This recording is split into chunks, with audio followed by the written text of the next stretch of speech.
ప్రార్థన సమయం అనే ఆధ్యాత్మిక కార్యక్రమానికి మిమ్మల్ని అందరినీ ప్రేమతో ఆహ్వానిస్తున్న ఈ ధ్యానము కొరకే అపోస్తలుడైన పౌలు తీతుకు రాసిన పత్రికలో నుండి 2వ అధ్యాయము 15వ వచనం చదువుకుందాం. వీటిని గూర్చి బోధించుచు హెచ్చరించుచు సంపూర్ణ అధికారముతో దుర్బోధన ఖండించుచునుండుము. నిన్నెవరిని తృణీకరింపనీయకము. ప్రభునందు ప్రియ దేవుని బిడ్డలారా, ఒక చిన్న తలంపు మీతో పంచుకుంటాను. చదివిన లేఖన భాగములో దుర్బోధను ఖండించుచు నుండుము అన్నాడు.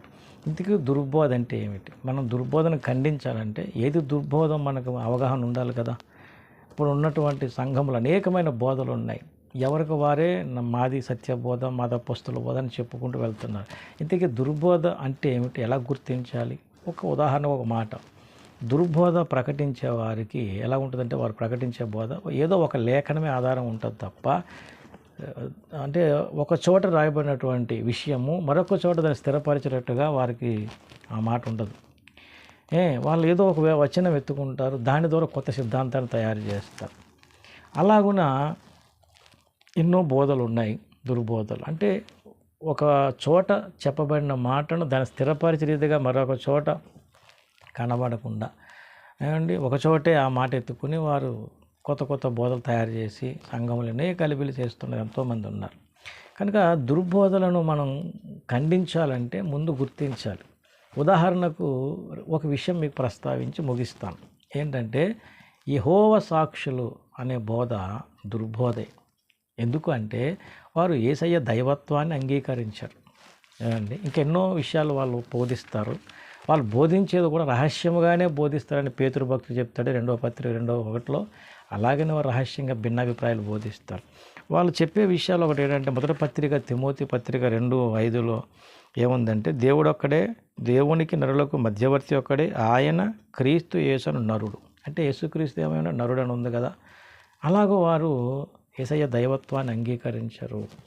ఇంకా రకరకాల భిన్నాభిప్రాయాలు బోధిస్తారు. అవి మీకు మరలా తెలియజేస్తాను. కానీ ఉదాహరణకు చెప్తున్నాను, యెహోవా సాక్షుల బోధ దుర్బోధ.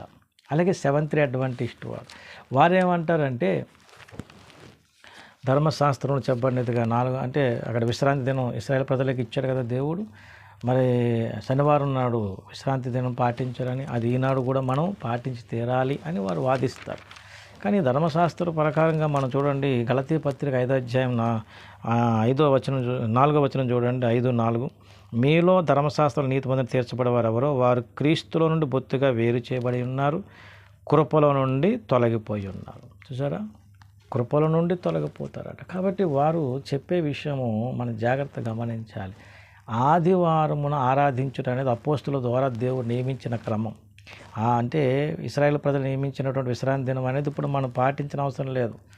ఆదివారమే మనం ఆరాధించుట అనేది. చూడండి, మనం గమనించినట్లయితే కొరింథీయులకు రాసినటువంటి పత్రికలో ఒక మాట కనబడుతుంది. మొదటి పత్రిక 16వ అధ్యాయం 2వ వచనం, నేను వచ్చినప్పుడు చందా పోగు చేయకుండా ప్రతి ఆదివారం మీలో ప్రతి వాడిని తన వృద్ధిలో కొలది తన యొద్ద కొంత సొమ్ము నిల్వ చేయబడి.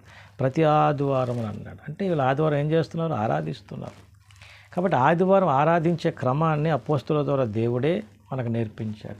కానీ ఇప్పటికీ ఈ సెవెంత్ డే అడ్వెంటిస్ట్ అనేవారు శనివారమే మన విశ్రాంతి దినం, ఆ రోజే ఆరాధించాలని వారు చెప్పడం అనేది పూర్తిగా దేవుని అంటే క్రీస్తులోని మనం వేరు చేసినట్లు ఉంది, దేవుని కృపలను తొలగిపోయేటట్లు ఉంది. కాబట్టి మన రక్షణే పోగొట్టే పరిస్థితి కనబడుతుంది. కనుక యెహోవా సాక్షుల బోధ కానీ సెవెంత్ డే అడ్వెంటిస్ట్ వారి బోధ కానీ మనం అంగీకరించినట్లయితే రక్షణ మనకు ఉండదు. ఇది దుర్బోధ. కనుక ఈ దుర్బోధను మనం ఏం చేయాలి? ఖండించేలాగా సంపూర్ణ అధికారంతో. కనుక దేవుని బిడ్డలారా, గమనించండి, ఏది దుర్బోధో ఏది సత్యబోధో తెలుసుకొని సత్యబోధలో ప్రతిష్ఠింపబడి దేవుని రాకడ సిద్ధపడటం మనం ఉండాలి. కనుక ఈ విషయాలను మరి దేవుడు ప్రవక్త ఓఫిరి గారి ద్వారా ఎన్నో విషయాలు తెలియజేశారు. సింహనాదం అనే గ్రంథములో మరి వారు ద్వారా దేవుడు రాయించిన విషయాలు ఎన్నో ఉన్నాయి. మీరు తప్పక కొని చదివి గ్రహించగలిగితే ఈ సత్యాన్ని ఇంకా తెలుసుకోగలుగుతారు. దుర్బోధల్లో పడిపోకుండా జాగ్రత్త పడగలుగుతారు. కనుక ఈ సందేశం వింటున్న ఒకసారి ఆలోచించండి.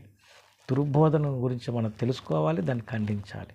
అప్పుడే మన సత్యంలో ముందుకు సాగలుగుతాం. దేవుడి అట్టి కృప మీకు నాకు అందరికీ దయచేయను గాక. ఆమేన్. ప్రార్థన చేద్దాం. పరిశుద్ధుడైన తండ్రి, ఈ చిన్న సందేశాన్ని అందరిలోనూ ఫలింపజేసి మీరే మహిమ పొందమని యేసు పరిశుద్ధ నామమున వేడుచున్నాను తండ్రి. ఆమేన్. అందరికీ వందనములు. దేవుని దీవించి ఆశీర్వదించును గాక. ఆమేన్.